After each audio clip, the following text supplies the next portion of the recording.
भाद्रपद अष्टमी से 16 दिन तक अवश्य पढ़ें। यह श्री महालक्ष्मी व्रत कथा। एक समय महर्षि श्री वेद व्यास जी हस्तिनापुर पधारे। उनका आगमन सुन महाराज धृतराष्ट्र उनको आदर सहित राजमहल में ले गए। स्वर्ण सिंहासन पर विराजमान कर चरणोदक ले उनका पूजन किया। श्री व्यास जी से माता कुंती तथा गांधारी ने हाथ जोड़कर प्रश्न किया, हे महामुने, आप त्रिकालदर्शी हैं, अतः आपसे हमारी प्रार्थना है कि आप हमको कोई ऐसा सरल व्रत तथा पूजन बताएं जिससे हमारा राज्य लक्ष्मी, सुख संपत्ति, पुत्र पुत्र आदि व परिवार सुखी रहे। इतना सुन श्री वेद व्यास जी कहने लगे, हम एक ऐसे व्रत का पूजन व वर्णन कहते हैं जिससे सदा लक्ष्मी जी का निवास होकर सुख समृद्धि की वृद्धि होती है। यह श्री महालक्ष्मी जी का व्रत है जिसे प्रतिवर्ष आश्विन कृष्ण अष्टमी को विधिवत किया जाता है। हे महामुने, इस व्रत की विधि हमें विस्तार पूर्वक बताने की कृपा करें। तब व्यास जी बोले, हे देवी, यह व्रत भाद्रपद शुक्ल अष्टमी से प्रारंभ किया जाता है। इस दिन स्नान करके 16 सूत के धागों का डोरा बनाएं, उसमें 16 गांठ लगाएं, हल्दी से पीला करें। प्रतिदिन 16 दूब व 16 गेहूं डोरे को चढ़ाएं। आश्विन क्वांद्र कृष्ण अष्टमी के दिन उपवास रखकर मिट्टी के हाथी पर श्री महालक्ष्मी जी की प्रतिमा स्थापित कर विधिपूर्वक पूजन करें। इस प्रकार श्रद्धा भक्ति सहित महालक्ष्मी जी का व्रत पूजन करने से आप लोगों की राज्य लक्ष्मी में सदा अभिवृद्धि होती रहेगी।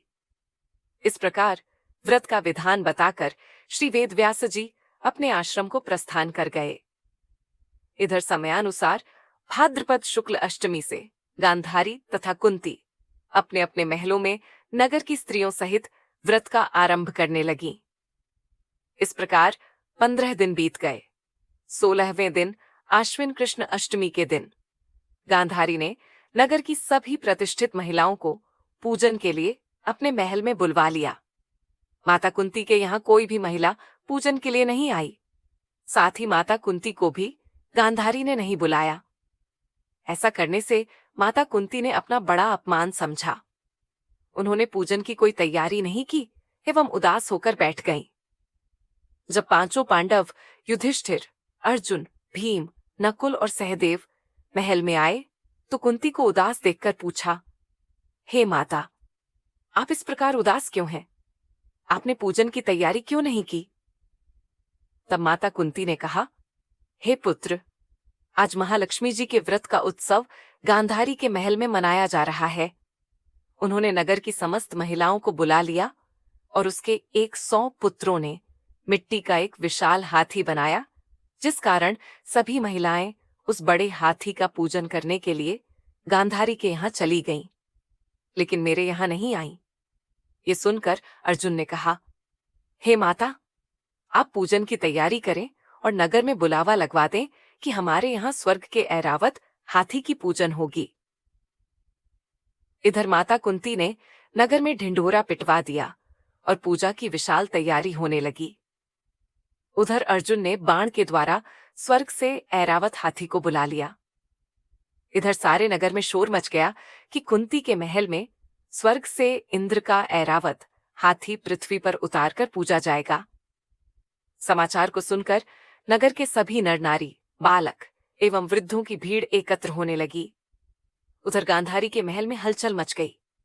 वहां एकत्र हुई सभी महिलाएं अपनी अपनी थालियां लेकर कुंती के महल की ओर जाने लगीं। देखते ही देखते कुंती का सारा महल ठसाठ भर गया।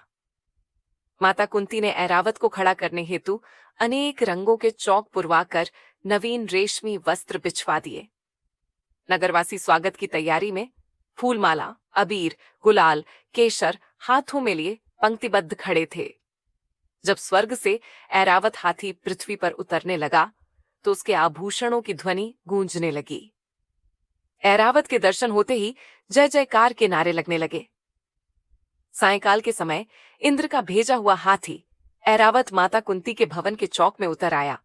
तब सब नर नारियों ने पुष्पमाला, अबीर, गुलाल, केसर आदि सुगंधित पदार्थ चढ़ाकर उसका स्वागत किया।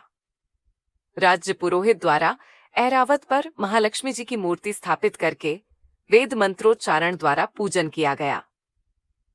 नगरवासियों ने भी महालक्ष्मी पूजन किया। फिर अनेक प्रकार के पकवान लेकर ऐरावत को खिलाए और यमुना का जल उसे पिलाया गया।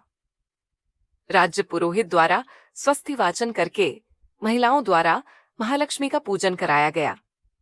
16 गांठों वाला डोरा लक्ष्मी जी को चढ़ाकर अपने अपने हाथों में बांध लिया। ब्राह्मणों को भोजन कराया गया। दक्षिणा के रूप में स्वर्ण आभूषण, वस्त्र आदि दिया गया।